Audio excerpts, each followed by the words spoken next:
Hi అందరికీ. ఈరోజు నాకు ఎంతో ఇష్టమైన మటన్ కర్రీ ఎలా చేయాలో చెప్తాను రండి. ఇది మా అమ్మ రెసిపీ. మా అమ్మ నాకు నేర్పించింది. చాలా బాగుంటుంది. గ్రేవీ కూడా ఎక్కువ వస్తుంది. ఒక్కసారి ట్రై చేయండి. ఫస్ట్ ప్యాన్ పెట్టుకొని ఆయిల్ హీట్ ఎక్కిన తర్వాత ఒక 4 ఆనియన్స్ చిన్న ముక్కలుగా కోసుకొని వేసుకోవాలి.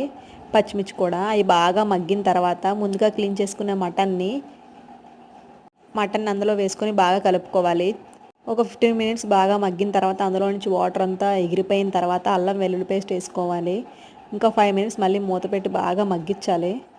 బాగా మగ్గిన తర్వాత రుచికి సరిపడ్డ సాల్ట్, కారం, అలాగే ఇంట్లో ఆడిన గరం మసాలా వేసుకోవాలి.